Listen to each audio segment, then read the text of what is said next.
Okay, so hello everyone, welcome back to our lectures. Here Prajakta और हम पढ़ रहे हैं संहिता अध्ययन। ठीक है। संहिता अध्ययन में हम जो है वो चैप्टर 2 पर आ चुके हैं, जिस अष्टांग हृदय के। ठीक है, हम लोग चरक संहिता भी पढ़ रहे हैं साथ साथ में। ठीक है, मैं जो है वो आपको लेक्चर्स प्रोवाइड कर ही रही हूँ। तो आप यहाँ पर अभी हम संहिता अध्ययन में जो है वो अष्टांग हृदय के चैप्टर 2 पर जो है वो पहुंच चुके हैं। ठीक है, 1 to 15 चैप्टर है हमारे सिलेबस में, और चरक का सिर्फ एक ही चैप्टर है जो कि जो है वो आपको प्रोवाइड हो चुका है, राइट। तो अभी चैप्टर 2 स्टार्ट करते हैं without wasting time with Prajakta. Okay. सबसे इंपॉर्टेंट चीज यहाँ पर देख सकते हो कि एमसीक्यू आने वाला है, यहाँ से एसएक्यू आने वाला है, और एलक्यू भी आने वाला है। तो this is the most important chapter again. ठीक है, मैं आपको बता देती हूँ कि देखो, चरक का जो फर्स्ट मैंने आपको जो है वो पहले लेक्चर्स में भी बताया है। चरक का जो है वो फर्स्ट और अष्टांग का first, that is the most most most important. लेकिन यहाँ पर जो है वो बेसिक बेसिक जो फर्स्ट सेकंड थर्ड चैप्टर्स भी हैं, वो भी बेसिक चैप्टर्स हैं। वो अगर आपको नहीं पता होगा तो आपको आयुर्वेद स्टूडेंट ही कोई नहीं कहेगा। ठीक है, क्यों? क्योंकि आपको बेसिक चीजें ही नहीं पता है ना। तो ये सारे बेसिक चैप्टर्स हैं। तो अष्टांग का फर्स्ट सेकंड थर्ड से फिफ्थ तक जो है वो बेसिक चैप्टर्स ही हैं जो आपको अच्छे से कर लेने हैं, राइट।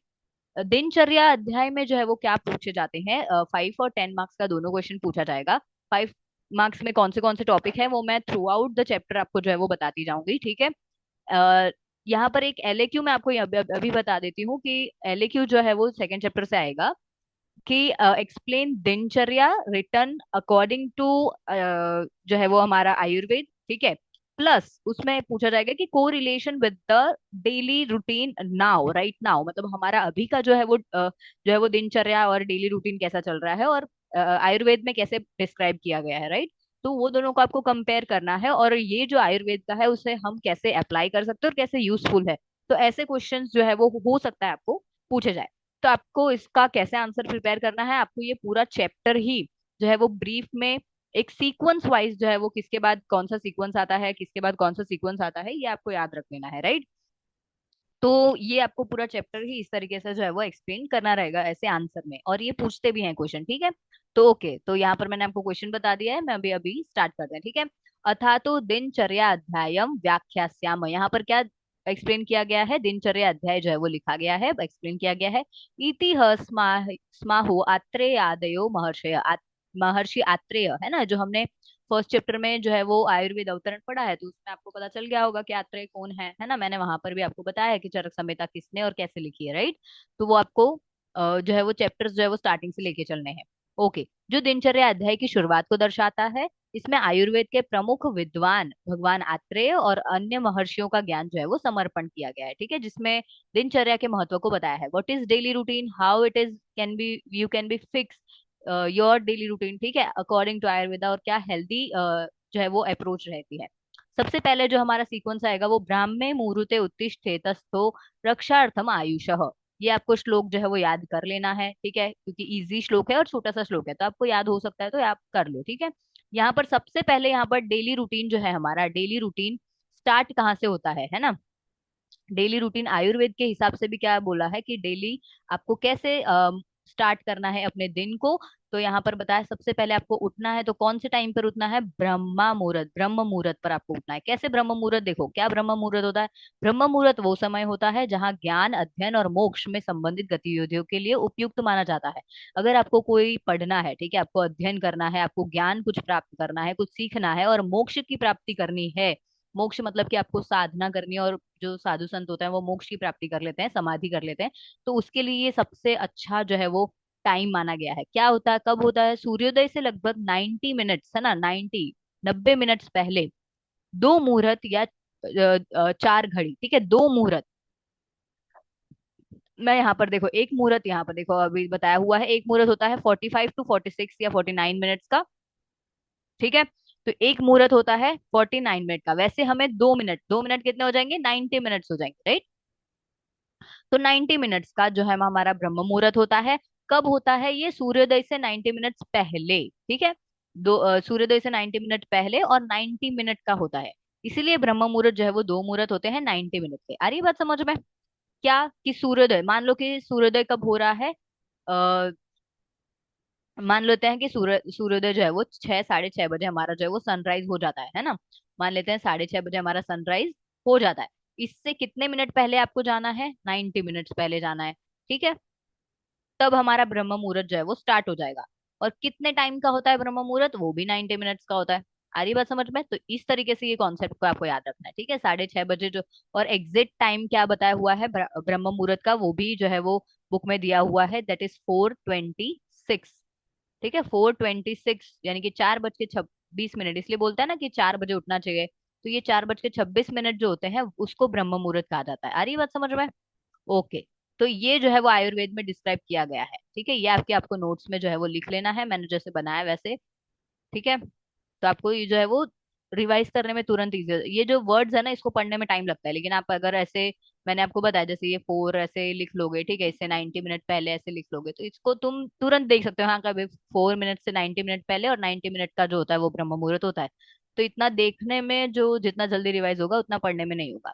स्वस्थ वृत्त और आतुर वृत्त। तो स्वस्थ वृत्त क्या होता है? स्वस्थ व्यक्ति के लिए दैनिक दिनचर्या, और आतुर यानी कि एक रोगी के लिए दिनचर्या और स्थिति के अनुसार दिनचर्या। ठीक है। यहाँ पर जो डेली रूटीन होता है वो दो टाइप का होता है। एक तो आप हेल्दी हो तो आपका डेली रूटीन क्या होना चाहिए, और अगर आप एक रोगी हो, एक पेशेंट हो, या आपको कोई बीमारी है या कुछ भी छोटी बहुत भी है, कॉन्स्टिपेशन वगैरह, थोड़े टाइम के लिए, तो उसके लिए भी आपका डेली रूटीन क्या होगा। ब्राह्मी मुहूर्त में उठने का महत्व क्या होता है? तो इससे क्या होता है? स्वास्थ्य लाभ होता है। एक तो आयु की रक्षा होती है, स्वस्थ जीवन के लिए ब्रह्म मुहूर्त में उठना चाहिए। ठीक है। आपको क्या करना चाहिए? You should wake up in the early morning. ठीक है, तो उससे क्या होगा? Your health will be good. मानसिक लाभ यानी कि क्या? अभी आपको मेंटल जो डिसऑर्डर्स होता है उससे भी आपको शांति, देखो मन शांत रहता है, एकाग्र रहता है, क्योंकि उस टाइम पर जो है वो इतनी मॉर्निंग में क्या होती है, सब कुछ अच्छी जो है वो अच्छी एक्टिविटीज ही हो रही होती है ना। वो भले आप हिंदू धर्म के लिए बात करो या किसी भी धर्म की बात करो, तो उसमें सारी जो चीजें 4:30 बजे हो रही होती है, तो वो सारी धार्मिक चीजें हो रही होती है। ठीक है। ओके। नेक्स्ट आर इज शरीर चिंताम निर्वर्त्य कृत शौच विधिस्तत। ठीक है। फिर उसके बाद हमारा ये जो है वो श्लोक, सेकंड श्लोक आ जाएगा। देखो पहले मैं ये श्लोक एक्सप्लेन कर देती हूँ, यहाँ पर दिया हुआ है आयुर्वेदिक दिनचर्या का दातुन का महत्व, है ना। आयुर्वेद में दातुन का महत्व यानी कि आपको जो है वो ब्रश कब करना चाहिए। तो शरीर चिंता निवृत्ति कृच शौच विधिस्तत। जैसे ही उठ जाए उससे पहले आपको फिर उसके बाद जो है वो फ्रेश हो जाना है ना। जो है वो आपके एक्सक्रीटरी जो है वो ऑर्गन्स आपके फंक्शन हो जाएंगे, और आप जो है वो एक्सक्रीटा जो भी वेस्ट प्रोडक्ट है वो आपको जो है वो बाहर निकालना है। ये श्लोक ये बता रहा है। ठीक है। क्या? शरीर चिंता निवृत्त, जिसको अपने शरीर की चिंता है वो क्या करेगा? सबसे पहले अपने शरीर की जो है वो कृत शौच, शौच यानी कि क्या बोलते हैं ना, शौच करने जा रहे हैं ना, तो वो जो है वो मल मूत्र जो है वो आपको पास कर देना है। ठीक है, उठने के तुरंत बाद। उसके बाद जो है वो यहाँ पर ये जो कुछ ड्रग्स बताई गई है, ठीक है, वो किसके लिए बताई है? आपको दातुन करने के लिए बताई है ना। एक आयुर्वेद फिजिशियन होने के नाते आपको पता होना चाहिए कि आपको किससे ब्रश करना चाहिए, है ना। तो आयुर्वेद दिनचर्या में दातुन का महत्व क्या है? तो प्रक्रिया का समय कैसे होता है? तो प्रक्रिया कब कर सकते हैं? सबसे पहले शरीर की आवश्यकताओं को समझते हुए मल को त्याग की प्रक्रिया को पूरा करने के बाद दातून का उपयोग करना चाहिए, है ना। सबसे पहले आपको क्या करना है? मल मूत्र त्याग करना है, फिर उसके बाद जो है वो दातून आपको ब्रशिंग के तरफ जाना है। You should brush your teeth. ठीक है। दातून को प्रातःकाल में भोजन के बाद उपयोग करना चाहिए। हमेशा क्या होता है? भोजन के बाद। यहाँ पर आयुर्वेद के हिसाब से क्या बोला है कि प्रातः काल में और भोजन के बाद, है ना।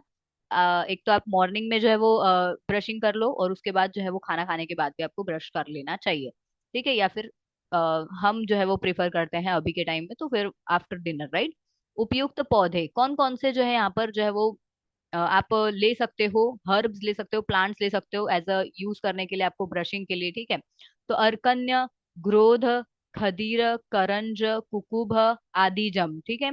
फिर ये प्रातः भुक्तवा च मृद्वंग कषाय कटु तिक्तकम। यहाँ पर ये जो है वो रस बताया हुआ है, जो हमने फर्स्ट चैप्टर में 6 रस पढ़े, उसमें से ये 3 रस जो है वो यूजफुल है अगर आपको दातून बनाना है तो, है ना। जो भी ये जो सब ले रहे हैं, ये जो ड्रग्स ले रहे हैं, प्लांट्स ले रहे हैं, तो इनका रस क्या होना चाहिए? कषाय, कटु और तिक्त, ये 3 रस के ये होने चाहिए। कोई भी मधुर जो रस का है, कोई भी स्वीट टेस्ट का होता है, उसको हम एज अ ब्रशिंग टूल जो है वो यूज नहीं कर सकते। ठीक है।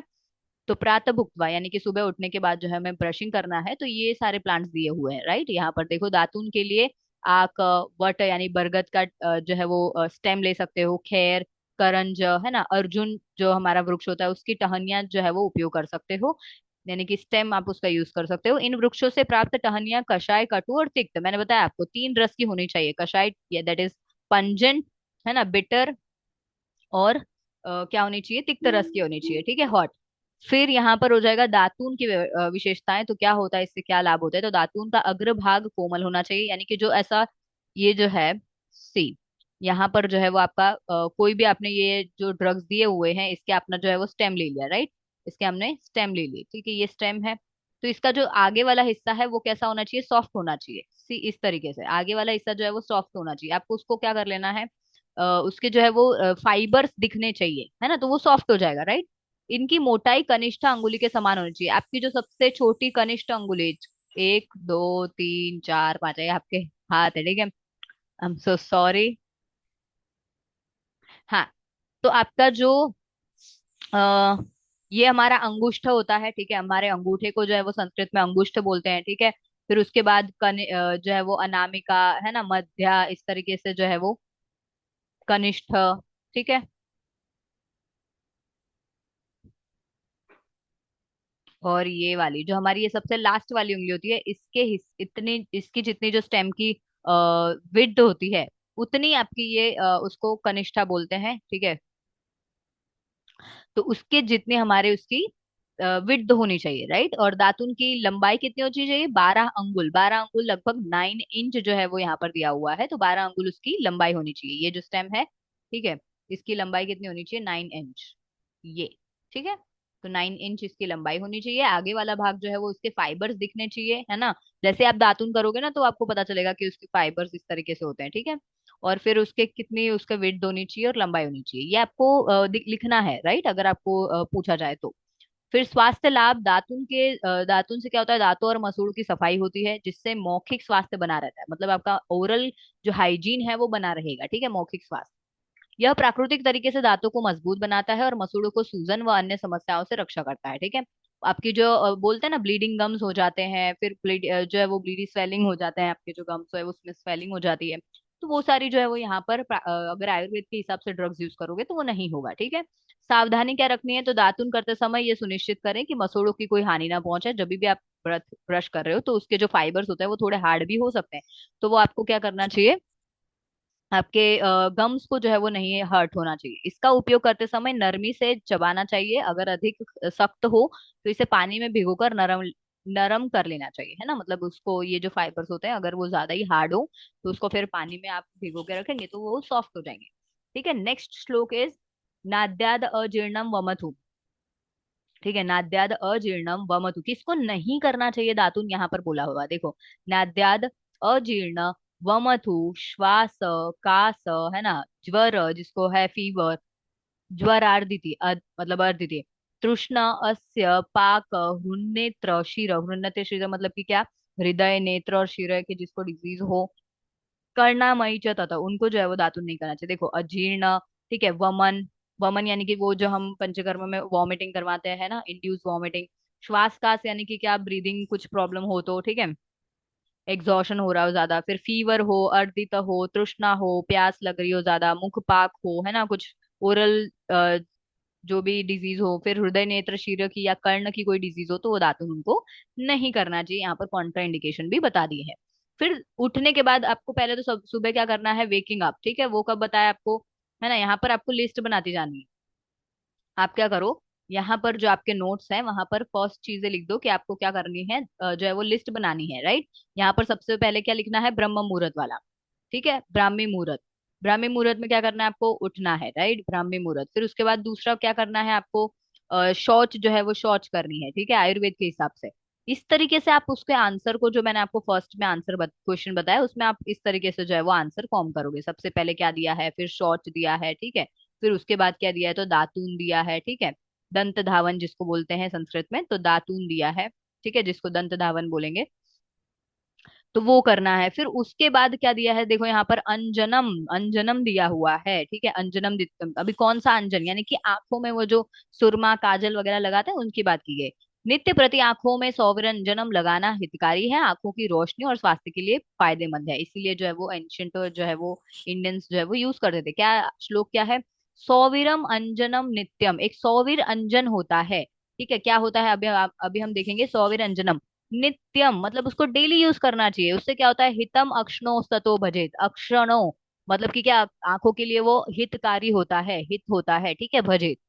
चक्षुष तेजोमय तस्य विशेषात श्लेष्मतो भयम, है ना, मतलब जो चक्षु जो है वो इससे जो इसका डेली यूज करोगे तो चक्षु के लिए वो अच्छा तो है, लेकिन क्या हो जाएगा, श्लेष्मतो भयम। श्लेष्मतो यानी श्लेष्म यहाँ पर किसके लिए यूज किया है, कफ के लिए यूज हुआ है, राइट।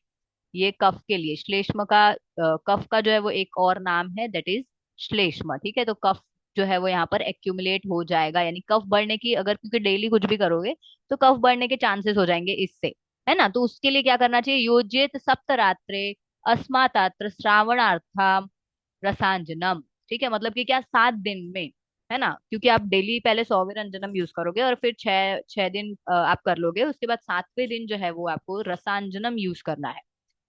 डेली कौन सा यूज करना है, ये बहुत बहुत मोस्ट इंपॉर्टेंट जो है वो यहाँ पर एमसीक्यू है, ठीक है।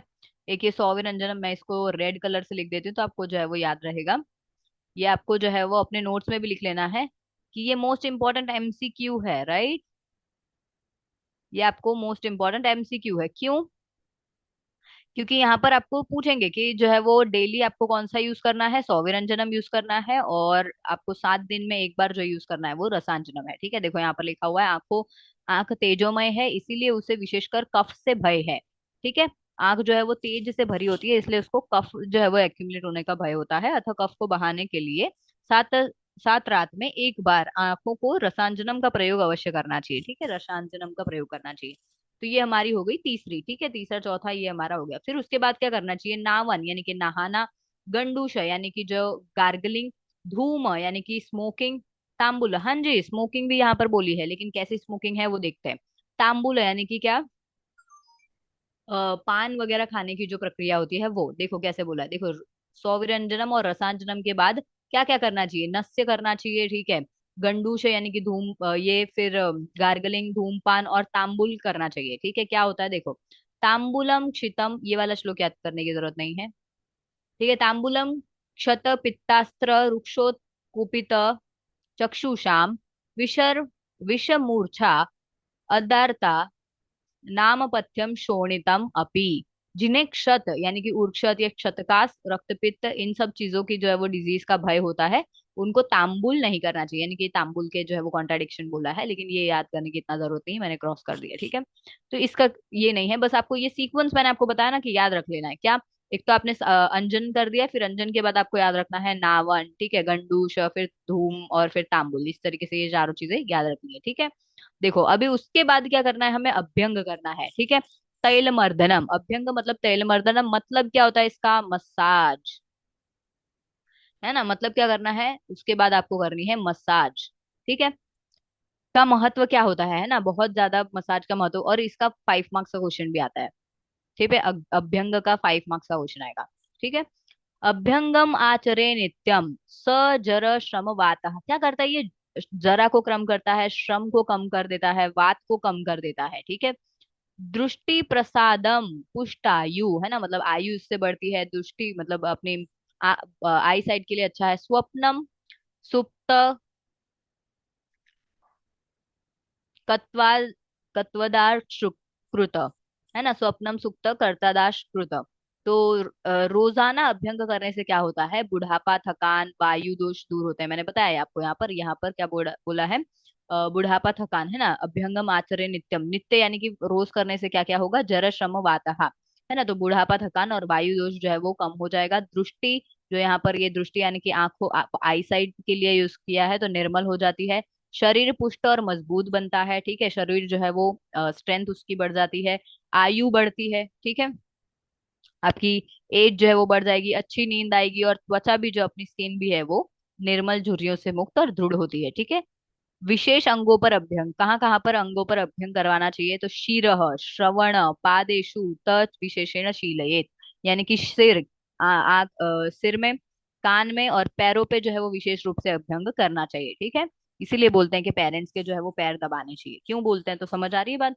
अभ्यंग के निषेध, कहाँ कहाँ अभ्यंग नहीं करना चाहिए, किसको मसाज नहीं करनी चाहिए, वर्ज्य अभ्यंगम, वर्ज्य यानी किसके लिए वर्जित है अभ्यंग, तो कफग्रस्त कृत सशुद्धम अजीर्ण भी, न करें अभ्यंग, किसको न करना चाहिए, तो कफ से पीड़ित व्यक्ति के लिए वमन विरेचन के बाद अभ्यंग नहीं करना चाहिए, और अजीर्ण जिसको इनडाइजेशन की प्रॉब्लम है यानी कि कॉन्स्टिपेशन वगैरह, तो फिर उसको भी नहीं करना चाहिए। ठीक है। व्यायाम के नियम, ये जो है हमारा आ जाएगा 10 मार्क्स में।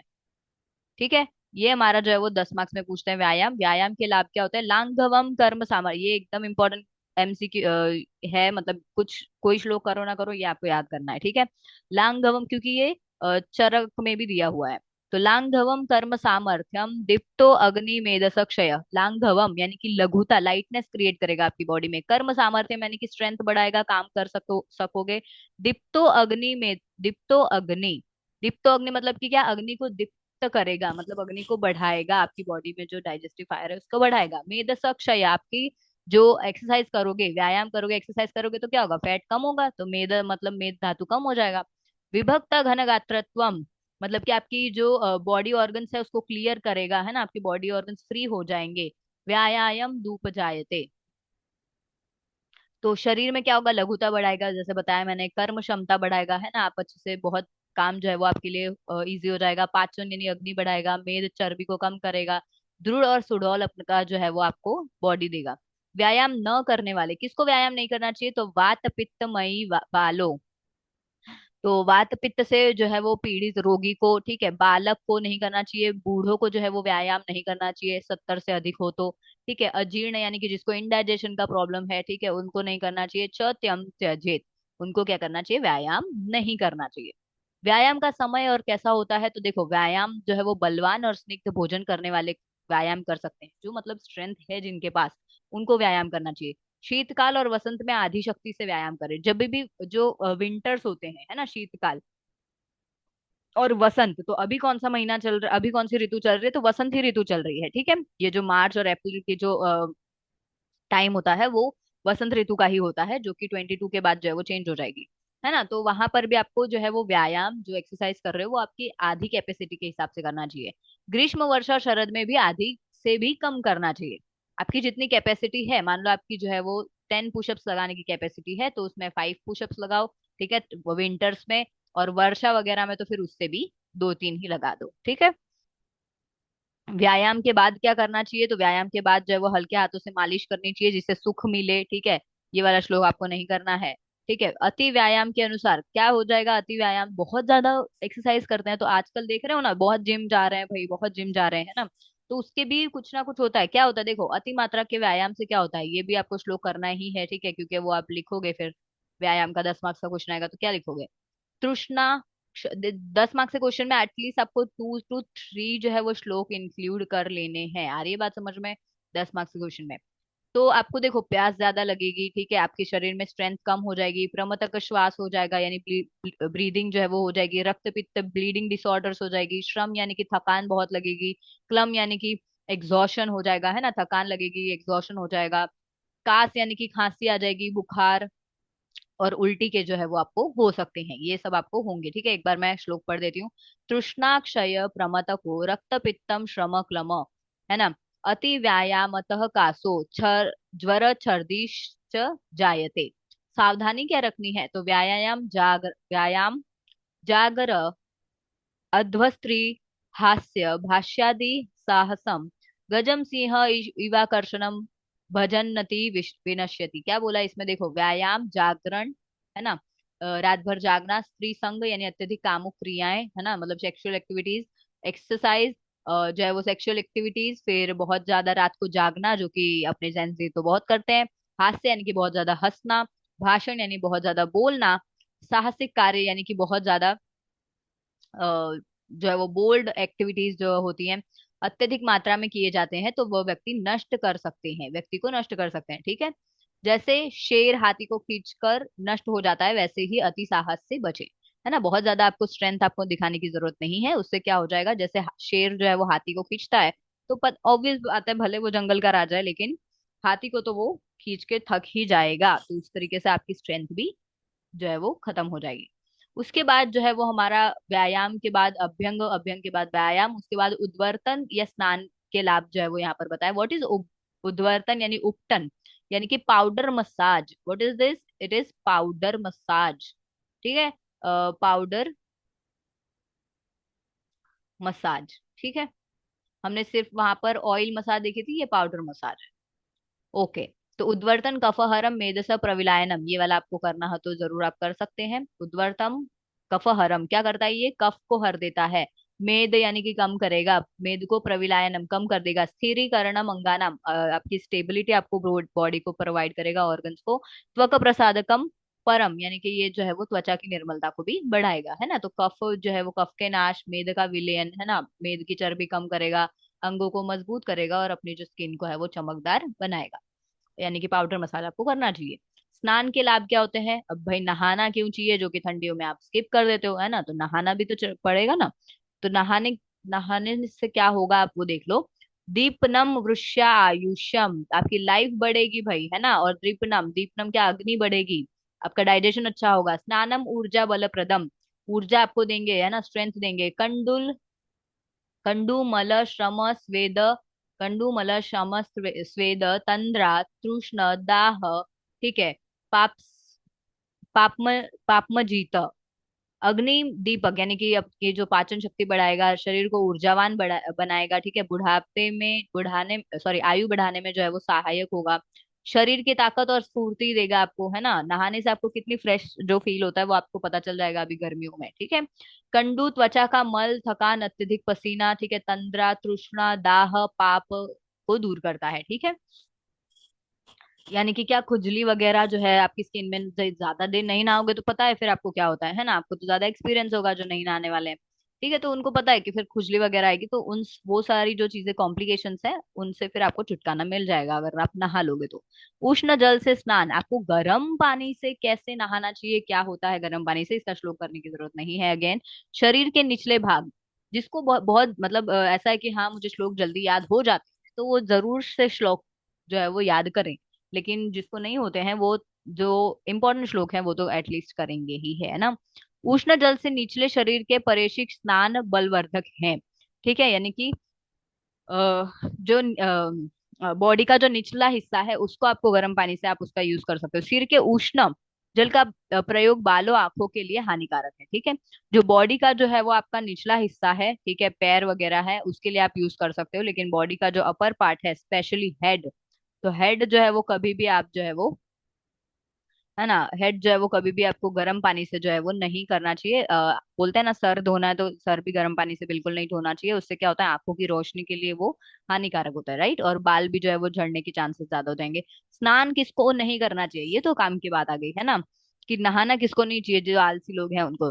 देखो कौन कौन है, अर्दती यानी कि फेशियल पैरालिसिस, अर्धीता यानी कि फेशियल पैरालिसिस, है ना, मतलब जो पैरालिसिस तो पता ही होगा। नेत्र रोग, जिसको आंखों का रोग है। मुख रोग, जिसको ओरल जो है वो डिजीज है, ओरल कैविटी से रिलेटेड। जिसको कान से रिलेटेड है। अतिसार यानी दस्त वाले, यानी कि जो ये डायरिया वाले हैं, ठीक है। आदमाना यानी कि पेट का फूलना, ठीक है, जिसको ब्लोटिंग वगैरह होती रहती है। पीनस यानी कि जुकाम जिसको होता है। अजीर्ण यानी कि सब इंडाइजेशन का है कुछ, है ना। तो भोजन के तुरंत बाद जो है वो स्नान नहीं करना चाहिए। तुरंत बाद क्या, मैं तो कहती हूँ भोजन के बाद स्नान करना ही नहीं चाहिए। भोजन के पहले ही स्नान करो, उससे क्या होगा, आपका ब्लड सर्कुलेशन अच्छा होगा, है ना। और उसके बाद आप खाना खाओगे तो फिर आपका जो है वो डाइजेशन जो है वो उतना ही ज्यादा आपको अच्छा होगा, ठीक है। तो इसलिए आपको कभी भी खाना खाने के बाद जो है वो नहीं। फिर उसके बाद आता है जीर्ण हितम मित्तम चाद्यान्नम वेग नीरद्येद्वात् न वेगितो अन्य कार्य स्यान्नात्र जीविता साधमानम, ठीक है। जीर्णम हितम मिद्धम चाद्यात्, पूर्व किए गए भोजन को पच जाने पर ही हितकारी और मात्रा में उचित भोजन करना चाहिए, ठीक है। कब जो है वो, मतलब अभी यहाँ पर भोजन का बताया हुआ है, तो अभी जब आपका पूरी तरीके से भोजन जो है वो डाइजेस्ट हो जाए फिर उसके बाद ही आपको जो है वो भोजन करना चाहिए, ठीक है। दूसरा भोजन आपको लेना चाहिए। अधिक खाने या अनुचित समय पर खाने से बचें, है ना। बहुत ज्यादा आपको नहीं खाना है, या फिर अनटाइमली जो आपको कभी भी है जो है वो मुंह खोल के खा लिया, ऐसा नहीं करना है, ठीक है। न वेगानीय ये द्वलात्, मल मूत्र आदि के वेगों को जबरदस्ती रोकना नहीं चाहिए, और वेगों को रोकने से स्वास्थ्य समस्याएं हो सकती है। कभी भी है जो आपको ऐसा नहीं कि मतलब अभी इंपॉर्टेंट काम चल रहा है तो आप जो आपको पी या पू करने जाना है तो आप उससे फिर आपको टालना नहीं है उसको, ठीक है। न वेगी तो अन्य कार्य तो स्यात्, कभी भी वेग आए मतलब ऐसे नेचुरल अर्जिस हो तो फिर आपको उसे त्याग किए बिना अन्य कार्य नहीं करना चाहिए, है ना। कोई और काम नहीं करना है, शरीर की प्राकृतिक प्रक्रियाओं को प्राथमिक देनी चाहिए। फिर राजित्वा साध्य मामम माय मामयम, साध्य रोग यानी कि जो ठीक से हो सकता है, जो मतलब जल्दी ठीक हो सकते हैं, मैंने फर्स्ट चैप्टर में बताया हुआ है साध्य रोग क्या होते हैं, को शांत किए बिना अन्य कार्य नहीं करना चाहिए, है ना।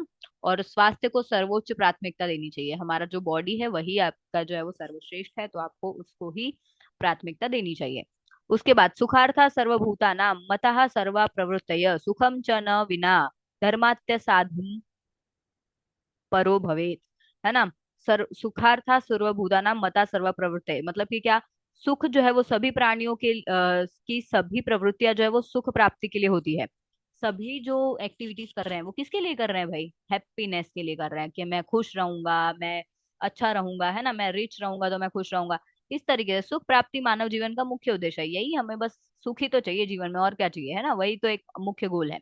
सुखम च बिना धर्मात, सुख धर्म के बिना प्राप्त नहीं होता। ये समझ आ रहा है आपको कि अगर आप धर्म छोड़ दोगे, धर्म मतलब कि क्या, ऐसा नहीं, आप रिलीजियस की यहाँ पर बात नहीं की है। धर्म मतलब कि आप आपका जो काम है, कोई अब किसी का खुद का कोई काम ही नहीं कर रहा है, तो फिर वो बैठा बैठा जो है उसको डिजीज ही हो जाने वाली है ना। या फिर बहुत ज्यादा जो है वो काम कर रहा है तो उससे भी डिजीज होने वाली है। तो धर्म का मतलब क्या होता है कि आपको अपना काम जो कि आपको सौंपा गया है वो आपको करना है। धर्म परायणम सुख का मूल आधार है, धर्म परायणता सुख का मूल आधार है, धर्म करोगे तो फिर सुख रहोगे, सुखी रहोगे, इसलिए मनुष्य को धर्म परायण होना चाहिए, ठीक है, मतलब धर्म का पालन करना होना चाहिए, धर्म का पालन करना ही सुख जीवन का मार्ग है, ऐसा आयुर्वेद कहता है। और हाँ, मतलब यहाँ पर जो है वो रिलीजियस की बात की है कि आपको अपना धर्म का जो है वो रिलीजियस है उसका पालन करना चाहिए। कल्याण करने वाले मित्रों को की श्रद्धा और भक्ति की सेवा करनी चाहिए, जो आपके फ्रेंड्स हैं, ठीक है, जो आपका अच्छा सोचते हैं उसको आपको श्रद्धा और भक्ति के साथ सेवा करनी चाहिए, ठीक है। ऐसे मित्रों की संगति जीवन की सकारात्मक दिशा देती है। आपको तो पता ही है फिर कितना संगति का असर होता है। जो कल्याण नहीं करते हैं वे लोगों से दूर रहना चाहिए, जो आपको अच्छे से नहीं रख पाते हैं, जो कल्याण नहीं करते, दूसरों की मदद नहीं करते हैं, उन लोगों से आपको जो है वो दूर रहना चाहिए। 10 तरह के पाप कर्म और उसके परहेज, ये आ जाएगा 10 मार्क्स में अगेन। कैसे 10 मार्क्स में आ जाएगा भाई, तो देखो 10 पाप कर्म जो है वो 3 टाइप के होते हैं, एक तो शरीर के द्वारा होते हैं, एक तो वाणी के द्वारा होते हैं, और एक तो मन के द्वारा होते हैं, ठीक है। तो ये 5 मार्क्स में तो आ ही सकता है, इसके 5 मार्क्स में आने के ज्यादा चांसेस हैं, 10 मार्क्स में थोड़े कम चांसेस है, ठीक है। तो क्या है ये, आपको ये श्लोक भी आपको कर ही लेना है, देखो। हिंसास्तेयान्य अथा कामम, ठीक है, हिंसास्ते अन्यथा कामम, पैशून्यम परुषानृते, संभिन्न लापम व्यापाद अभिध्याम दुग्धपर्ययम पापम कर्मति दशधा काय वा अंगम मा सेत्स्य सेत्स्यजेत। 10 प्रकार के पाप कर्म हैं, इन पाप कर्मों में शरीर, वाणी और तीन, मतलब आप जो पाप कर्म करते हो वो 3 चीजों से करते हो, एक तो आपके शरीर से, एक तो वाणी से, और एक तो मन से, ठीक है। तो ये तीनों से छोड़ देना चाहिए। कौन कौन से, देखो भाई आप कौन से कर रहे हो, हिंसा, स्थेय, है ना, अन्यथा काम, पशून्य, ठीक है, पुरुष, ठीक है, यानी कि क्या, किसी भी प्राणी को नुकसान या मारना, ठीक है, वस्तु के बिना अनुमति का चुराना, ठीक है, ये शरीर वाले काम है। अनैतिक यौन संबंध, ठीक है, बहुत मतलब जो है वो दूसरों के बारे में चुगली करना, ठीक है, ये भी पाप कर्म में आ रहा है, देख रहे हो ना, इधर उधर गॉसिप्स करते हुए घूम रहे हो ना, वो उनकी बात कर रहे हैं यहाँ पर। कठोर और अप्रिय वचन बोलना, ठीक है, अच्छे से जो है वो बहुत अपना रूडली बात कर रहे हो तो झूठ बोलना, ठीक है, असंबंध और अनावश्यक बातें करना, है ना, कुछ जो है वो अनअप्रोप्रिएट, कुछ जो है वो कुछ लोग बातें ही करते रहते, पता नहीं होता क्या बोल रहे हैं, वो भी जो है वो पाप में आता है। दूसरों को हानि पहुंचाने का विचार करना, वो भी विचार करना भी क्या हो गया, मन से पाप हो गया। ईर्ष्या या दूसरों की संपत्ति को इच्छा करना, ठीक है, दूसरों की संपत्ति की इच्छा भी कर रहे हो तो वो मन का पाप हो गया, ठीक है। नास्तिकता और विश्वसनीय आचार विचारों में अविश्वास करना, ठीक है। नास्तिकता मतलब कि अगर आप एथिस्ट हो तो फिर वो भी आपका जो है वो पाप में आ जाएगा, ठीक है। एक किसके हिसाब से है ये, एक आस्तिक दर्शन होने के हिसाब से आयुर्वेद कह रहा है, ठीक है। अवृत्ति, व्याधि और शोकग्रस्त व्यक्तियों की सहायता, तो देखो, अवृत्ति यानी कि जीवन के साधनों से वंचित, रोगग्रस्त जो मतलब रोगी है, और दुखी व्यक्तियों की सहायता से में यथासंभव प्रयास करना, यानी कि ये इन जो तीन तीन लोग हैं जो मतलब जिनके पास नहीं है, मतलब अनफॉर्चुनेटली जो है वो आर्थिक सुख नहीं है उनके पास, है ना, और जो डिजीज है, ठीक है, उन लोगों की और दुखी लोगों की आपको क्या करनी है, मदद करनी चाहिए, ठीक है। फिर ये आपको श्लोक नहीं करना है, ये वाला, ये वाला श्लोक नहीं करना है, ठीक है। ये जो 10 वाला है वही एक श्लोक कर लो, ये वाला भी श्लोक नहीं करना है, ठीक है। आत्मकदम सबका आदर का पूजा, तो क्या करना है, सभी जीवों को अपने जैसे ही समझना चाहिए, ठीक है। कीट और पिपीलिका ही क्यों ना हो, मतलब अब कितना भी छोटा जानवर क्यों ना, उनके प्रति आपको क्या होना चाहिए, दया भाव होनी चाहिए। देवता, गाय, ब्राह्मण, वृद्ध, वैद्य, राजा और अतिथि विशेष रूप से पूजा करनी चाहिए। अतिथि भी इसमें आते हैं ना, गेस्ट भी आ जाए तो फिर मुंह नहीं बना लेना है, ठीक है। तो उनका भी जो है वो आदर सत्कार करना चाहिए। ये सब कुछ किस में आ जाएंगे, ये सब जो है वो सद्वृत्त हैं हमारे, है ना। इसको बोलते हैं हम सद्वृत्त। तो ये भी आपका वो जो क्वेश्चन मैंने बताया था आपको कि दिनचर्या जो है वो पूरी एक्सप्लेन करनी है, उसमें ये भी सद्वृत्त जो है वो आपको ये भी बताना है, ठीक है। सद्वृत्त। ओके। क्या क्या करना चाहिए फिर, अब देखो, याचकों के प्रति उदारता, यानी याचकों को खाली हाथ ना लौटाए, है ना, जो मांगने वाले आते हैं उनको। तो उनका अनादर, यानी कि उनको डिसरिस्पेक्ट नहीं करना चाहिए, ठीक है। फिर बाद में शत्रुओं के प्रति उपकार होना चाहिए, अपकार करने वाले मतलब उनका उपकार यानी कि अपकार यानी कि हानि करने वाले है ना, और उपकार यानी कि उनके लिए अच्छा करने वाले, शत्रुओं के लिए भी, समझ रहे हो। तो प्रमुख रूप से उपकार करने वाला होना चाहिए, ठीक है। फिर सुख और दुख में समान रूप से जो है वो एक मन का व्यवहार करे, ठीक है। यानी कि सुख और दुख में आजकल यही होता है कि आपके पास जो है वो कोई कोई लोग खुश हैं तो फिर वो बहुत ही ज्यादा खुश दिखाते हैं, और तुरंत उनमें कुछ दुख आ गया तो बहुत ज्यादा दुख हो जाता है। लेकिन सरवाइव कौन करेगा, जो हमेशा हमेशा हर परिस्थिति में जो है वो एक जैसा रहेगा, ठीक है। फिर किसी के कारण में ईर्ष्या कर सकते हैं परंतु उसके फल में नहीं, ठीक है। कारण में, ये बहुत ज्यादा इंपॉर्टेंट लाइन नहीं हो गई आपकी लाइफ लेसन जैसी। क्या, कि आपको, आप किसी को देख रहे हो सक्सेसफुल होते हुए, ठीक है। आप किसी को देख रहे हो सक्सेसफुल होते हुए, ठीक है। तो अब उस, वो कैसे सक्सेसफुल हुआ है ना, इस पर आपको जो है वो ईर्ष्या करनी चाहिए, इसके ऊपर आप जेलेसी करो, उससे जेलेसी मत करो। ये बात बोला है उसको, इस उसके काम से जेलसी करो कि इसने ऐसा कैसे कर लिया, मैं भी इसका काम करूंगा। इसने ये काम कैसे कर लिया, ये इसने कैसे आइडिया लगा लिया, ये इसने कैसे मतलब अपना दिमाग लगा के कर लिया, इससे आप जेलसी करो। लेकिन उस पर्सन से जेलसी मत करो, है ना। तो उसके लिए जो है वो आप अच्छा ही सोचो, ये बात है।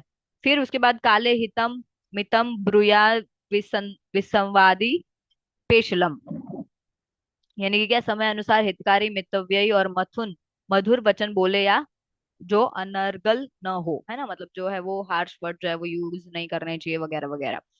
स्वयं पहले अभिवादन करें, है ना, मतलब खुद से आपको इनिशिएट करना है, किसी से बात करनी है तो, ठीक है। आचरण और व्यवहार में कैसे होगा, तो खुद से इनिशिएट करना है, ठीक है। उत्तम शील और करुणा से युक्त मृदु स्वभाव रखें, है ना, एकदम आपका जो है वो पेशेंस होना चाहिए आप में, है ना, विनम्र आप बने एकदम, ठीक है। अकेले सुखी न है, न रहे, ठीक है। अकेले सुखी भी नहीं होना है, अकेले ही खुश नहीं होना है, बल्कि सुख के सब में विभाजित करके अनुभव करे, ठीक है। हर जगह हर व्यक्ति विश्वास न करे, लेकिन हर जगह या हर व्यक्ति पर अनावश्यक रूप से संशय भी ना करे। डाउट भी हमेशा नहीं करते रहना है, लेकिन हाँ, आपको विश्वास भी तुरंत जो है वो नहीं करना है। आ रही है बात समझ में, ओके। फिर उसके बाद क्या है कि किसी को अपना शत्रु न माने, खुद को भी किसी का शत्रु न समझे, मतलब ऐसा नहीं करना है कि मतलब मैं इसका, ये मेरा दुश्मन है, ये मेरा दुश्मन है, ऐसा नहीं करना चाहिए, ठीक है। अपने ऊपर हुए अपमान और स्वामी को नाराजगी सार्वजनिक न करें, मतलब अपने ऊपर हुए जो अभी आपको डिसरिस्पेक्ट हुई है, ठीक है, स्वामी की नाराजगी, है ना, जो आपका बॉस आप पर अगर कुछ नाराज है या फिर कुछ भी हो रहा है, तो उस पे भी आपको जो है वो सबको बताते हुए नहीं फेरना है, ऐसा इसमें बताया हुआ है। दूसरों को अभिप्राय को समझकर उन्हें जिस प्रकार से प्रसन्नता मिलती है उसी प्रकार का व्यवहार करें। मतलब कि इसमें ये भी बोला गया है कि सामने वाले को जैसा ठीक लगता है, दूसरों के अभिप्राय को समझकर उसको जैसा खुश रखने की कोशिश कर सकते हो उसी तरह से उसको खुश रखो, ठीक है। ये बात जो है वो बहुत ज्यादा समझने वाली है कि यहाँ पर मैंने जो है वो आपको एक बताना चाहती हूँ कि कुछ देखो चीजें है ना, मतलब ऐसा होती है कि आपको क्या होता है कि एक ही व्यक्ति के साथ, है ना, ये समझ लो आप हो, तो आपको एक ही व्यक्ति के साथ है ना, आपको सारी चीजें चाहिए कि मुझे ये घुमाने भी ले जाए, मुझे ये भी करे, मतलब चलो ये मान लेते हैं ये दोनों फ्रेंड्स है, ठीक है। या फिर मान लो अब तुम्हें तो मानना ही है, तुम्हारे गर्लफ्रेंड बॉयफ्रेंड, तो तुम वो भी मान सकते हो। लेकिन कोई एक पर्सन है जो आपके क्लोज है, ठीक है, आपका स्पेशल पर्सन, तो अब आपको उसी से जो है वो सब कुछ नहीं ले लेने की कोशिश करनी है, ये बात होती है। अभी चलो आपको है ना उसको आप, वो है ना अंडरस्टैंडिंग है, ठीक है, मान लेते हैं अंडरस्टैंडिंग है, आपको जो अच्छा लगता है वो भी करता है, लेकिन ठीक है वो किसी चीज में, जैसे वो डांस में अच्छा नहीं है, तो आप उसको जबरदस्ती डांस करवाओगे क्या? नहीं, आप किसी एक को ऐसे को ढूंढ लो ना, जो आप जब आपको डांस करने का मन करे तो वो आपके साथ हो, है ना। डांस वाले को ढूंढ लो। फिर अगर मान लो अभी ये सब अच्छा है, ये आपको अच्छे से ट्रीट भी करता है, आपकी केयर भी करता है, सब कुछ करता है, लेकिन ये घूमने नहीं जा सकता, तो फिर मतलब मान ले अब चलो, कोई ऐसा तो आजकल के तो होते हैं, ठीक है, या फिर हो सकता है उसको शॉपिंग का सेंस नहीं है, तो फिर आप किसी ऐसे को पकड़ लो, कोई एक लड़की को पकड़ लो, या आपकी कोई भी फ्रेंड को पकड़ लो, जो फिर आपको घुमाने और शॉपिंग करवाने ले जाए। आ रही बात समझ में? तो एक ही जो है वो आपको हमेशा एक ही चीज से जो है वो सब कुछ एक्सपेक्ट करोगे तो आपको दुख ही होगा। यहाँ पर भी यही बोला है कि एक को उसके सामने वाले के अभिप्राय को समझो कि वो क्या दे सकता है, और उस हिसाब से उसको भी खुश करो और अपने खुद भी खुश हो जाओ दूसरों से। आ रही बात समझ में? इसीलिए जो है वो मनुष्य जो मतलब ह्यूमन है, उसका बिहेवियर जो है वो मल्टीपल लोगों से होना चाहिए, ताकि वो जब उसको जरूरत पड़े तो वो दूसरों से भी काम ले सके। आ रही बात समझ में? ओके। इंद्रिय संयम और भोग, इंद्रियों को न तो अधिक दबाएं, ठीक है, और न ही अधिक लाड़ प्यार करें। मतलब आपके जो सेंस, आपका जो मन बोलता है ना, उसको ज्यादा कंट्रोल करो, ना ज्यादा मन की ही सुनो। ऐसा भी नहीं कि मैं मन की ही सुन रही हूँ, मन की कर रही हूँ, मन बोलेगा ये करो, मन बोलेगा वो करो, तो इस तरीके से भी नहीं करना है, और ज्यादा कंट्रोल भी नहीं करना है। धर्म, अर्थ और काम के अनुसार कार्य करें, इनके बीच कोई विरोध ना हो। ठीक है, हमेशा धर्म, अर्थ और काम को करो तो उससे क्या मिलेगा? मोक्ष मिलेगा।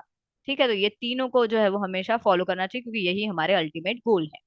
मध्यम मार्ग के अनुसरण, मध्यम मार्ग यानी कि सभी धर्मों के मध्यम मार्ग का अनुसरण करें, न कि चरम सीमाओं का। मतलब अभी ऐसा है कि जैसे बोला है कि आपको जो है वो मान लो कि एक धर्म का एक है कि यज्ञ करना चाहिए, है ना। तो ऐसा नहीं कि फिर आप लोग जो है वो महीने भर में 4-5 यज्ञ कर रहे हैं, है ना। इतना एक्सट्रीम भी जो है वो फॉलो नहीं करना चाहिए, लेकिन हाँ, महीने में आप एक बार यज्ञ करो, या 2 महीने में आप जो है वो एक बार यज्ञ कर लो, है ना। नहीं तो ये 3 महीने में जो है वो एक बार यज्ञ कर लो, ऐसे करके, है ना। मतलब धर्म का पालन करो, लेकिन एकदम एक्सट्रीम भी नहीं, क्योंकि अभी तो वो पॉसिबल भी नहीं है ना हमारे इसमें। व्यक्तिगत स्वच्छता और आभूषण, तो खुद का जो शरीर का, तो शरीर में रोम, नख और दाढ़ी मूंछ को कटवा कर ट्रिम करने व्यवस्थित रखना चाहिए। ठीक है, पैरों के नाक, कान और जैसे मल त्याग स्थलों को स्वच्छ रखना चाहिए। ठीक है, प्रतिदिन स्नान की आदत डालनी चाहिए, स्वच्छता और ताजगी बनाए रखे। ठीक है, ये तो बेसिक हाइजीन तो है ही। ठीक है, फिर उसके बाद क्या है? सुगंधित इत्र या पुष्पों, यानी यहाँ पर परफ्यूम्स वगैरह का भी यूज जो है वो करना चाहिए। ठीक है, सुंदर व्यवस्थित और उपयुक्त वेशभूषा धारण करनी चाहिए, अच्छे से आपको कपड़े वगैरह पहनने चाहिए, जो न केवल आकर्षक लगे बल्कि विनम्र भी दिखे, है ना। मतलब बहुत ज्यादा फैंसी भी नहीं, पर आपको एक आपका जो पर्सनैलिटी है उसको रिप्रेजेंट करते चाहिए। रत्न और मंत्र क्या होता है? निरंतर रत्न धारण करें और सिद्ध मंत्रों का जप करें, है ना। मतलब रत्न जो हमारे ऐसे ही जो है वो पहले वाले लोग ऐसे ही रत्न धारण नहीं करते थे, उसका मीनिंग होता है महा औषधियों का उपयोग करें। ठीक है, तो औषधियों का भी उपयोग करना चाहिए। छाता और जूते का धारण करना चाहिए जब जरूरत हो। सामने की ओर 4 हाथ दूर तक दिखते देखते हुए चले। ठीक है, इतना ज्यादा माइन्यूट इसमें जो है वो जानकारी दी हुई है। ठीक है, रात्रि में यात्रा करते समय क्या करनी चाहिए? तो देखो, रात्रि में जो है वो जरूरी यात्रा के लिए बाहर जाना पड़े तो डंडा सिर पर, पगड़ी या हेलमेट या किसी सहायक को साथ ले जाएं। ठीक है, फिर उसके बाद पवित्र और अपवित्र स्थानों के प्रति सम्मान, देखो, चैत्य यानी कि ग्राम के पूज्य वृक्ष, है ना, पूज्य व्यक्ति, गुरु, ध्वजा यानी कि जो अपना फ्लैग होता है, अशस्त्र व्यक्ति यानी कि निर्दय या पापी की छाया को न लांघे, है ना, न लांघे। समझ में आ रहे हैं? इनकी जो है वो शेडो जो है ना, उसको भी आपको जो है वो क्रॉस नहीं करना चाहिए। भस्म, भूसी, ठीक है, अशुचि यानी कि मलमूत्र, कचरा, फिर कंकड़, ठीक है, मिट्टी के ढेले और इन सबको, और स्नान भूमि को न लांघे, इनको भी क्या करना चाहिए? लांघना नहीं चाहिए। ठीक है, बलि भूमि जहां पर बलि के स्थान है वहां पर जो है वो आपको क्रॉस नहीं करना चाहिए। ठीक है, क्योंकि एनर्जी जो है वो थोड़ा डेविएट हो जाती है। फिर उसके बाद नदी पार करने के लिए क्या करना चाहिए? तो नदी पार, अभी तो हमें नदी पार नहीं करनी है वैसे। नदी को न पार करें बाहों के बल पर, मतलब खुद तैर के तो नहीं करना चाहिए, बजाय उसकी कुछ साधन और नाव का ही उपयोग करना चाहिए। आग आग के ढेर के सामने न जाए, न ही उस पर चलें। ठीक है, वो तो सब पता ही है हमें, इतना तो कुछ है नहीं। ठीक है, फिर उसके बाद क्या है? छींकते या हंसते समय या जो है वो यॉर्निंग करते समय क्या करना है? मुंह मुंह को ढक लेना है। ठीक है, ये बहुत ज्यादा बेसिक चीजें हैं। नाक को न मसलें, ठीक है, बिना वजह जमीन को न खोदें। ठीक है, बिना वजह जो है वो जमीन को नहीं खोदना है। अंगों के विकृत चेष्टा न करे, या उत्कट यानी घुटनों को मोड़कर पंजों के बल, ठीक है, आसन में देर तक न बैठें, ठीक है, मतलब जहां पर आपको बहुत ज्यादा एक्सट्रीम लग रहा है, दर्द हो रहा है, तो उस तरीके से जो हमें कुछ भी काम नहीं करना चाहिए। शरीर वाणी मन की गतिविधियों को थकान होने से पहले ही रोक देना चाहिए, ठीक है। बहुत ज्यादा आप ओवर थिंकिंग भी जो करते रहते हो ना, वो मन की जो है वो गतिविधियां हैं, तो उसमें थक जाओ, इतना ज्यादा नहीं करना चाहिए, ठीक है। फिर परिश्रम के शरीर मन दोनों को कमजोर हो सकते हैं, राइट। घुटनों के ऊपर उठाकर देर तक ना बैठे हैं ना, तो घुटने के ऊपर भी आपको देर तक नहीं जो है वो बैठना है, ठीक है। फिर और रक्त संचार में बाधा, क्योंकि वहां पर फिर जो है वो ब्लड सर्कुलेशन में प्रॉब्लम आ सकती है। रात्रि में वृक्ष के नीचे या ऊपर नहीं सोना चाहिए, ठीक है। वह सुरक्षा और स्वास्थ्य के दृष्टिकोण से महत्वपूर्ण है, क्योंकि वृक्ष के नीचे और ऊपर से जंगली जानवर या कीड़े मकोड़े और अन्य प्राकृतिक खतरों का सामना करना पड़ सकता है। ये सब उस टाइम की जो है वो बातें हैं, वो अभी तक जो है वो नहीं यूज होंगी, अभी तो इतनी है ना। फिर गांव के ऊपर चबूतरा, यहाँ लोग एकत्र होते हैं, ठीक है, चतवर, ये सब जो है वो टर्मिनोलॉजीज दी हुई है, ठीक है, ये आपके काम की नहीं है। दृष्टि और भार वाहन से संबंधित निर्देश, यानी सूर्य को घूर कर नहीं देखना, हाँ ये जो है वो आपका आ सकता है कि सूर्य को नहीं देखना, ये इंद्रियों का आ जाता है। इंद्रियों का जो है वो अति उपयोग नहीं करना चाहिए। इंद्रियों का जो है वो अति उपयोग नहीं करना चाहिए। तो यहाँ पर सूर्य को ज्यादा नहीं देखोगे तो आंख का जो है वो हो जाएगा। सिर के भार न उठाए, सिर पर कभी भी ज्यादा वजन नहीं उठाना चाहिए। चमकीली या अपवित्र चीजों को घूरना नहीं चाहिए, बहुत ज्यादा चमकदार हो तो, है ना। तो मद्य से संबंधित चीजें, क्या शराब और अन्य मादक जो पेय है पदार्थों का विक्रय न करें। बेचना नहीं है, मतलब खुद बनाना है, उस टाइम पे तो खुद ही बना देते। शराब या मादक पदार्थ को निर्माण भी न करे, चलो भाई बनाना भी नहीं है, ठीक है। शराब का दान भी नहीं करना है, और शराब को स्वयं प्राप्त न करे, उसे सेवन न करे, ठीक है। शराब को किसी भी तरीके से ना बनाना है, ना बेचना है, ना पीना है, ना कुछ करना है, ना दान देना है। प्रतिकूल मौसमी परिस्थितियों के, या जैसे तेज धूप होगी, धूल होगी, बर्फबारी होगी, तो फिर हवा को खुद को बचाएं, ठीक है, इस टाइम में खुद को बचाना है। फिर ये साहजिक और पारिस्थितिक संयम, यानी कि क्या होता है, तो नदी के किनारे वृक्षों के छाया में बैठे हो, क्योंकि ये स्थान अक्सर असुरक्षित होते हैं, ठीक है, तो वहां पर नहीं बैठना चाहिए। हिंसक पशुओं, दृष्टि सांपों और अन्य सींग वाले प्राणियों से दूरी बना के रखनी चाहिए, ठीक है। यही यही सब है, मतलब इसमें तो और कुछ है नहीं। व्यक्तिगत आचरण और सम्मान में क्या है, तो व्यक्ति के विभिन्न अंगों, मुख, नाखूनों का वाद्य यंत्र की तरह प्रयोग न करें, ठीक है। यानी कि जैसे वो हम हाथ के नाखूनों से नहीं कुछ बजाते रहते हैं, ठीक है, तो उस तरीके से जो है वो नहीं बजाना चाहिए, है ना। नाखूनों से जो हम ऐसे टेबल पे जो है वो बजाते रहते हैं, ठीक है, तो वो नहीं बजाना चाहिए, ठीक है। उसे गैर जरूरी उपयोग नहीं करना चाहिए। हाथों और बालों की अनावश्यक रूप से न हिलाएं, ठीक है। हाथ और बाल जो मूवमेंट होता है वो सब बिना नेसेसरी को नहीं हिलाना चाहिए, ठीक है। पानी, अग्नि और जैसे पूज्य तत्वों के बीच यात्रा न करें, ठीक है। इन तत्वों के प्रति अनादर का संकेत हो सकता है, ठीक है। पानी और अग्नि जैसे पूज्य तत्वों के बीच से यात्रा न करें, ठीक है। शव से संबंधित स्थलों जैसे कि चिता के धुएं से दूर रहे, यह स्वास्थ्य के लिए लिहाज से भी जरूरी है और सम्मान से की दृष्टि से भी, ठीक है। मतलब जो गैस वगैरह होगी बॉडी की जलाने पर, तो उससे दूर रहना चाहिए। फिर मद्य शराब में अत्यधिक आसक्ति न रखें, ठीक है, यह न केवल शारीरिक और मानसिक वगैरह। फिर शारीरिक स्त्रियों से अत्यधिक विश्वास न करें, उनसे अत्यधिक स्वच्छंदता न दें, ठीक है। ये पता नहीं कि क्यों ऐसा लिखा हुआ है, लेकिन लिखा हुआ है, ठीक है। सामाजिक और अनुकरण, ठीक है, तो बुद्धिमान व्यक्ति के लिए समाज ही आचार्य का स्थान रखता है। समाज क्या है, एक गुरु है इसमें बताया हुआ है, अर्थात समाज से स्वीकृत नैतिक और सामाजिक नियमों ही उनके लिए मार्गदर्शक होने चाहिए। व्यक्ति को चाहिए कि लौकिक व्यवहारों को समझे और समाज के सिद्धांतों का अनुकरण करे, ठीक है। हाँ ओके, तो ये सब सदवृत्त में ही जो है वो आने वाले हैं, ठीक है। फिर जीवन के चिंतन और स्मृति, ठीक है, तो क्या व्यक्ति को होना चाहिए कि वो अपने जीवन के प्रत्येक क्षण की गहनता से समीक्षा करे, उसे सोचे, उसके दिन और रात किस प्रकार बीत रहे हैं, ये सब उसको पता होना चाहिए। स्मृति और चिंतन उसके दुख से मुक्त रखने में सहायक होती है ना, क्योंकि उससे अपने कर्मों और परिणामों को बेहतर समझ होती है। अपने एक्टिविटीज जो है वो अपने ध्यान रखो। जो व्यक्ति इन आचारों का पालन करता है वह जीवन में दीर्घायु, आरोग्यता, धन, प्रतिष्ठा, ये सब उसको प्राप्त होगी, ठीक है। और ये अपने आचारों को न केवल व्यक्तिगत जीवन में बल्कि सामाजिक जीवन में भी, यहाँ पर जितना कुछ दिया है उन सबका पालन करें, इतना सब कुछ यहाँ पर बताया हुआ है, ठीक है। लेकिन सबका पालन करना इतना पॉसिबल नहीं है, लेकिन ये सारी चीजें यहाँ पर दी हुई है। इसमें सबसे ज्यादा मोस्टली इंपॉर्टेंट क्या रहेगा आपका, जो स्टार्टिंग स्टार्टिंग में हमने जितना बोला हुआ है वही यहाँ पर इम्पोर्टेंट है। बाकी जो लास्ट लास्ट में सदुरित वगैरह पड़ा तो उसमें जितना पॉइंट याद रहता है उतना याद रख लो, काफी है। ओके।